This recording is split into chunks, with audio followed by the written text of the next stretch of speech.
युद्ध जैसी जब स्थिति आती है तो केवल सेना अकेले युद्ध नहीं लड़ती। गीतकार, साहित्यकार कोई अपने गीत से, कोई अपनी कविता से उनको बल दे रहा होता है। ऐसा ही होता है जब देश का बच्चा बच्चा सेना के शौर्य को बताने लगता है कि युद्ध हमने नहीं किया, हमने सिर्फ जवाब दिया है। कांग्रेस जिस स्तर पे इस ऑपरेशन सिंदूर के पहले और ऑपरेशन सिंदूर जो अब ये घटना होने के बाद जो व्यवहार कर रही है वो न कांग्रेस के लिए ठीक है और न कांग्रेस जहां जहां है उस राज्य के लिए ठीक है।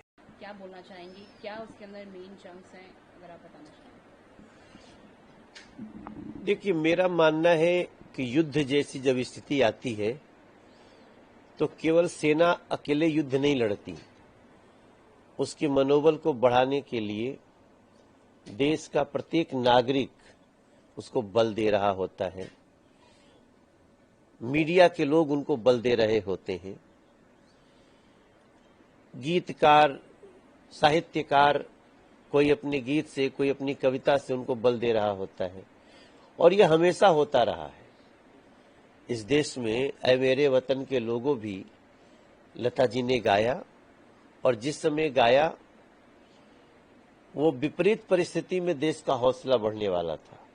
आज तो हम हावी हैं, हमारी सेना पे हमको गर्व हो रहा है। तो ऐसे में सबका कर्तव्य है कि वो देश का हर गायक कुछ न कुछ गाए। मैंने अपने गायक धर्म का पालन किया है। सर, 2 लाइन अगर आप अपने सॉन्ग से सुनाना चाहें, एक ऐसी लाइन जो हमारे गीत की शुरुआत होती है कि 30 लाख सैनिक के पीछे 100 करोड़ 150 करोड़ हिंदुस्तानी। 30 लाख सैनिक के पीछे 150 करोड़ हिंदुस्तानी।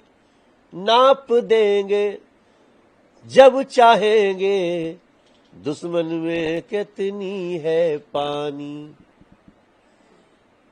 ऐसे भाव से शुरू होता है और जो निशानी दी है हमारे इंडियन फौज ने, जिस तरह से हमने दुश्मन के हर वार को विफल किया है, इतने घमासान के बाद भी पाकिस्तान के किसी आम नागरिक को उसको नुकसान नहीं होने दिया है, मानवता को जैसे जिंदा रखा है। ये सब लेते हुए और हमारे गीत में निश्चित रूप से जो पहलगाम से शुरू हुआ है उसकी यादें हैं, उसके बाद का हमारा बदला है। और मुझे बड़ा अच्छा लग रहा है कि पहले ही दिन गाना 1 लाख से ऊपर चला गया है। अभी ऑडियो ही आया है केवल, जो इंस्टाग्राम पे, गाना.com पे और जितने सारे प्लेटफॉर्म है उस पे आया है। हम 2 दिन में इसका वीडियो रिलीज करेंगे और उसका प्रीमियर भी करेंगे। देखिए, ऐसा ही होता है जब देश का बच्चा बच्चा सेना के शौर्य को बताने लगता है तो जो दुश्मन है वो कितना दिन छुपाएगा। पाकिस्तान के लोग भी तो वीडियो बना रहे हैं, जहां घटनाएं हुई उसकी चर्चा उनके पूर्व एयर मार्शल भी कर रहे हैं। तो अब पाकिस्तान के लिए छुपाना संभव नहीं है। इसलिए प्रधानमंत्री ने जो कहा वो अब सारे दुनिया को पता चल गया है। लेकिन हम इतना जरूर कहेंगे कि युद्ध हमने नहीं किया, हमने सिर्फ जवाब दिया है। आतंकवादियों के लिए ऑपरेशन सिंदूर शुरू किया है जो आज भी जारी है। हम भारत का ऑपरेशन सिंदूर नहीं बंद हुआ है।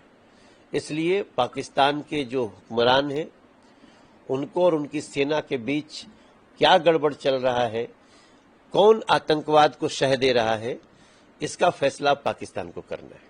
जी सर, एक 7 मेंबर लीडर्स बनाए गए हैं जो 7 डेलीगेशंस को लीड करेंगे, दुनिया भर में जाएंगे और बताएंगे किस तरह से पाकिस्तान जो है टेररिज्म को सपोर्ट करता है, फंड करता है और किस तरह से भारत की कार्रवाई रही ऑपरेशन सिंदूर को लेकर। ये बहुत जरूरी है देखिए, भारत की लड़ाई आतंकवाद के खिलाफ है।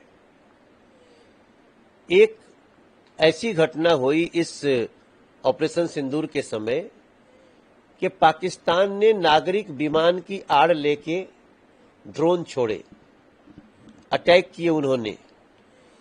भारत चाहता, अगर भारत संयम नहीं बरतता तो नागरिक विमान का नुकसान होता, लेकिन भारत ने उस समय नागरिक विमान को बचाया। और सेना के हर प्रेस कॉन्फ्रेंस में ये बात बताई गई। इसलिए दुनिया को बताना है कि पाकिस्तान कैसे आतंकवाद को समर्थन दे रहा है। ये सारे आतंकी संगठन जो पाकिस्तान में चल रहे थे, जो अभी भी कुछ हैं, हमने तो अभी भारत की सेना ने 9 ही नष्ट किए हैं, लेकिन इसके अलावे भी लादेन कहां से पकड़ा गया ये दुनिया को पता नहीं है क्या? और लादेन जहां से पकड़ा गया उसके ठीक बगल में एयरबेस था। तो ये सारी जानकारियां अब सारे संसार को पता होना चाहिए, ताकि हम जो जानकारी यूनाइटेड नेशंस को दे रहे हैं, संयुक्त राष्ट्र संघ को दे रहे हैं, वैसी जानकारी हर देश के पास है हो, और पाकिस्तान या पाकिस्तान को समर्थन देने वाले देश, उन सभी के ऊपर एक अंतर्राष्ट्रीय लोगों का पहले तो जानकारी मिले, प्रूफ मिले, उसके बाद उन पर कार्रवाई की जा सके। जी सर, डेलीगेशंस में सभी पार्टी के मेंबर्स रहेंगे। तो केरला कांग्रेस ट्वीट करता है कि पीएम मोदी और एक्सटर्नल अफेयर मिनिस्टर अपनी क्रेडिबिलिटी खो चुके हैं इंटरनेशनली, और उन्हें भी समझ में आ रहा है कि जो एक खालीपन है वो बाकी लीडर्स ही का कंप्लीट कर सकते हैं। इसीलिए जो है कांग्रेस भी अपने रिप्रेजेंट भेजेगी, और शशि थरूर को उन्होंने बोला है कि वो जाएंगे। देखिए, कांग्रेस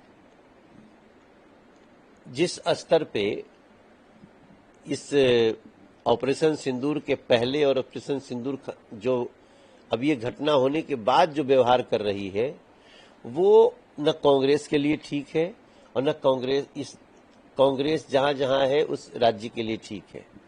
मेरा मानना है कि ये राजनीति करने का विषय नहीं है। ये बड़प्पन है कि भारत की सरकार सभी पार्टियों से कुछ लोगों को समाहित कर रही है। अगर इस तरह की छोटी बात वो करेंगे तो देश की जनता उनका संज्ञान लेगी। एक आखिरी सवाल, जयराम रमेश, उन्होंने बोला कि एक तरफ आप डेलीगेशंस में सभी पार्टी को इंक्लूड कर रहे हैं, दूसरी तरफ आप एनडीए के लीडर से मिलकर सिर्फ ऑपरेशन सिंदूर डिस्कस कर रहे हैं, ये दोगलापन क्यों? सरकार डिस्कस कर रही है आपस में। एक्शन क्या होना है सरकार का, वो सरकार डिस्कस करेगी। लेकिन उसके बाद की बनी परिस्थितियों में अगर हम सारे लोगों को समाहित कर रहे हैं तो ये बहुत बड़ा बड़प्पन है मोदी सरकार।